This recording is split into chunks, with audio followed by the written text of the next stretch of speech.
আসসালামু আলাইকুম। Graphic tutorial YouTube চ্যানেলের পক্ষ থেকে শুভেচ্ছা জানিয়ে আজকের ভিডিও শুরু করছি। আমি লেটার নিয়ে কিছু ডিজাইন দেখাতে যাচ্ছি। তা আমি প্রথমে টুল প্যানেল থেকে একটা এইচ নিলাম। এইচটা নিয়ে আমি এইচকে একটু বড় করে রেখে দিলাম। এরপরে আমি এখান থেকে এটাকে নিলাম, আর এ পাশে একটা স্টার নিলাম, ওপাশে একটা পলিগন নিলাম, এবারে একটা স্টার নিলাম। আমি দুটো দুই কালারে দিয়ে দেই এবং দুটাকে আরও একটু দূরে সরাই রাখি।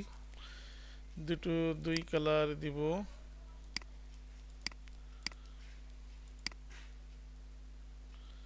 দুটাকে আমি এই দুই কালার দিই। দুই কালার দিয়ে আমি এই দুইটাকে একটু অ্যালাইন করি। ভার্টিক্যালি অ্যালাইন করে আমি অবজেক্ট থেকে মেক বিলিন করলাম।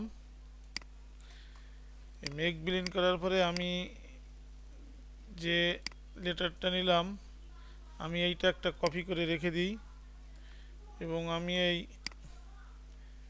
এইচটাকে আনগ্রুপ করি।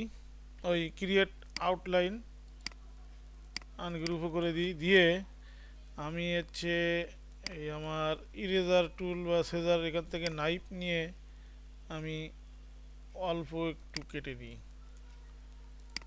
অল্প একটু কেটে দেওয়ার পরে আমি এই দুটাকে সিলেক্ট করে অবজেক্টে যে বিলিন, এখানে রিপ্লেস স্পাইন,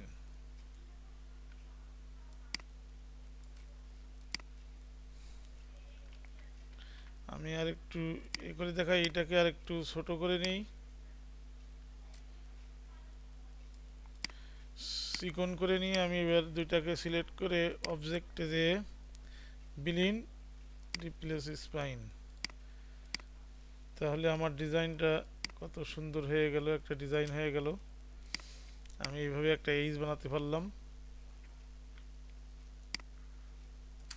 আমি এটা পাশে রেখে দিই। দেওয়ার পরে আমি এখান থেকে একটা পি নেই। পিটাকে আমি অনেক বড় বানাই এবং রাইট ক্লিক করে ক্রিয়েট আউটলাইন, এখান থেকে আবার আনগ্রুপ করে নিই। আনগ্রুপ করে নিয়ে আমি আরও একটু বড় বানাই, আর নাইফ টুল থেকে একটু কেটে দিই। কেটে দেওয়ার পরে আমি এটাকে আরেকটা কপি করে রাখি এবং এটাকে একটু চিকন বানাবো। চিকন বানাই আমি দুইটাকে একসঙ্গে ধরে অবজেক্ট বিলিন, আমার এটা সিলেক্ট হয় নাই, অবজেক্ট বিলিন, না, এটা এটা সম্পূর্ণ কাটতে হবে।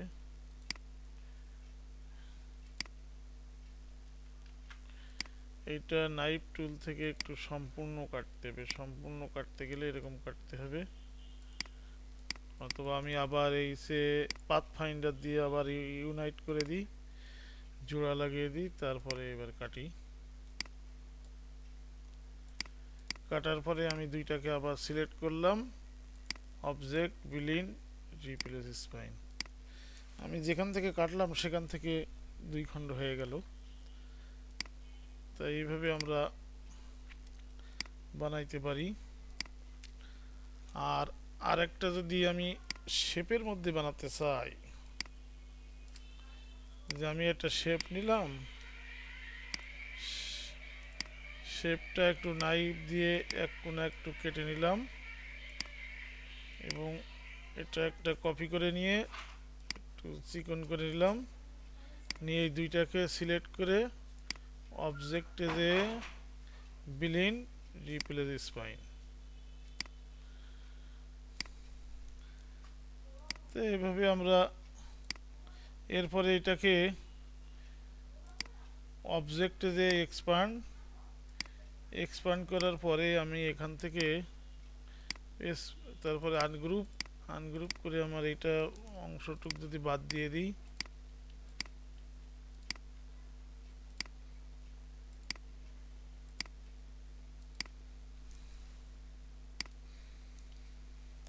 এই অংশটুক বাদ দেওয়ার পরে আমি যদি এখন আবার এইটাকে গ্রুপ করি,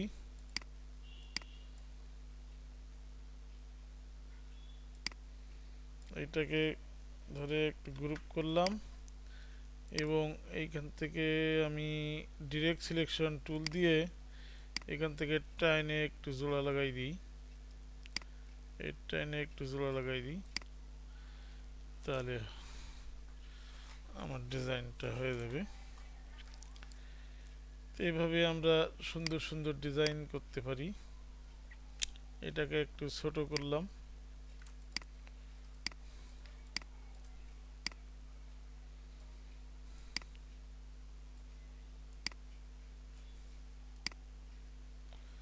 তো ধন্যবাদ।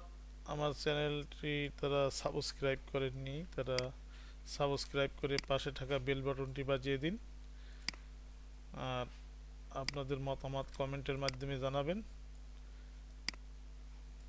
আল্লাহ হাফেজ।